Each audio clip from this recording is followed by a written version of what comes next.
Greetings, I am Shawn Redman, aka the cheesily named Darth Shawn, and I'm a Michael Bay hater.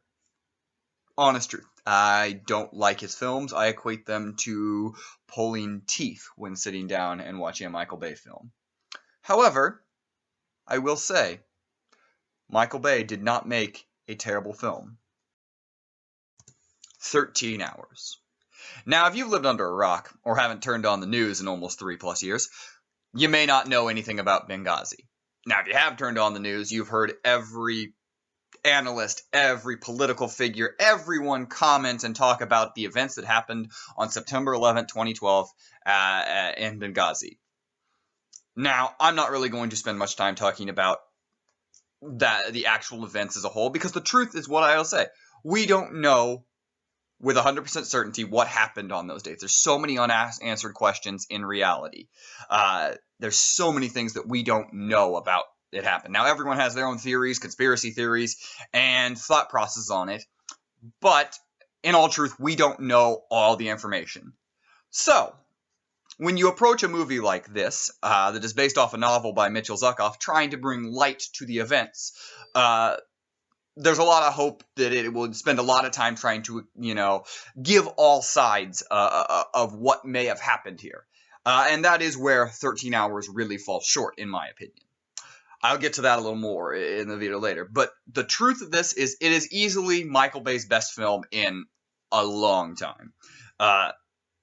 It is wonderfully shot. It is one of everything is so intense when the action is going. It is really intense, and there is a lot of grab edge of your seat type of feeling to it. You could literally take a Paul Greengrass shot film and replace this, and it would look very similar. Michael Bay has a very great job toning down his Michael Bayisms in this film and making a very realistic film. There still is ridiculous slow-mo that takes you out. There still is, if you really look, there still is product placement left and right.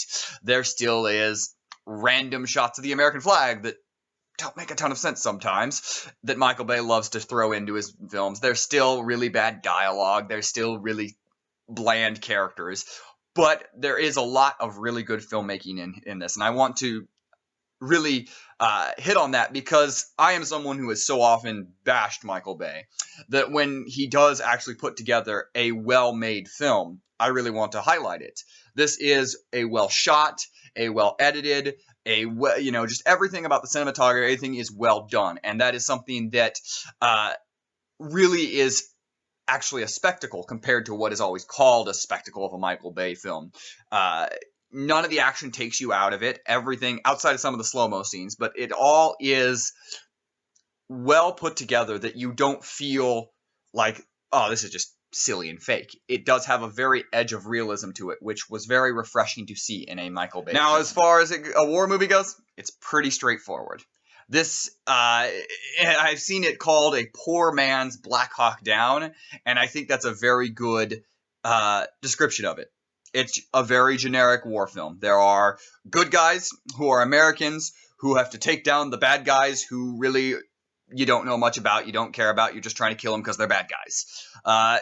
That's what it is. And while where it does succeed in that is it does the action, and it ratchets up, and it feels very intense. But where it fails is there's just no connection.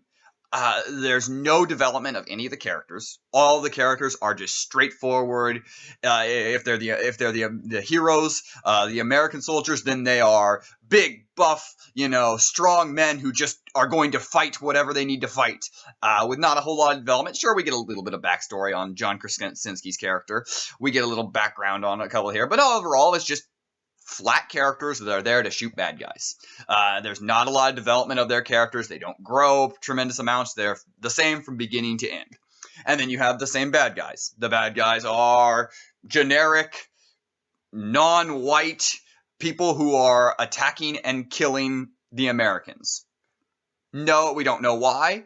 We just know that they are trying to kill us. And that lies in the problem with this film, is that because we don't know a ton, or what we know about this event is so kind of shrouded in mystery and a lot that we don't know, and maybe that'll take time. Maybe we will never know everything that happened that day.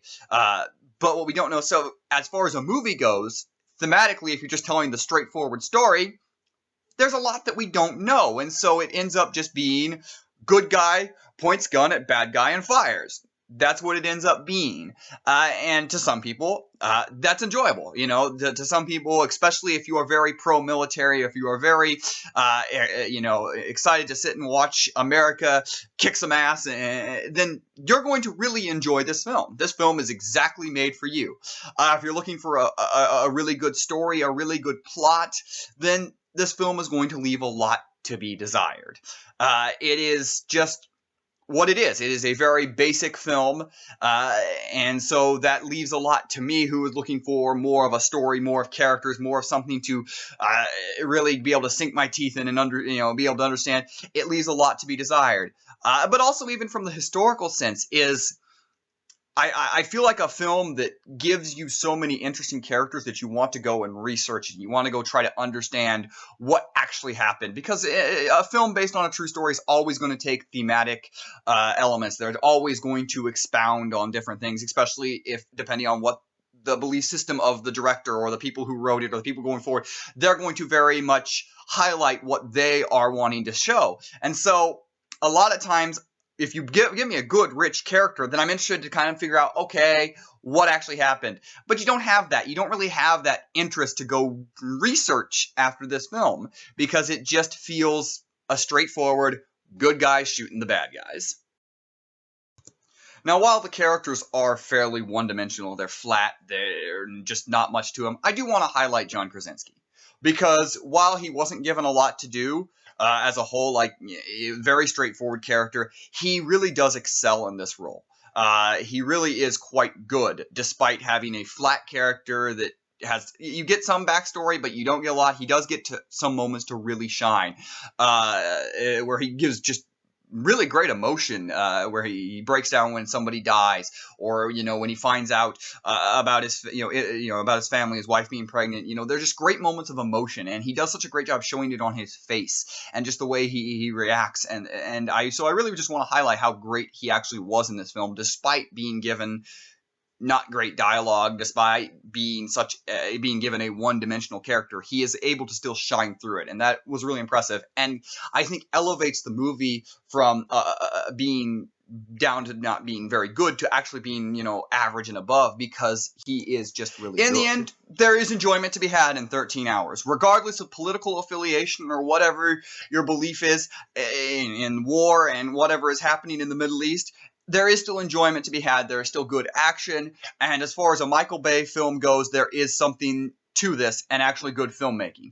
Unfortunately, as a whole, it leaves so much to be desired, and this could have been a great film if it had actually took some time and spent some time to really try to flesh out characters, to really give us a heart-wrenching story, instead of just giving us the straightforward good guy versus bad guy point shoot type film. So what do you guys think? Did you enjoy 13 Hours? Do you think I'm maybe being too harsh, or maybe I'm being too nice? Let me know in the comments below. As always, like this video and subscribe to the channel. And I am Shawn Redman, aka the cheesily named Darth Shawn, and may the Force be with you. Always.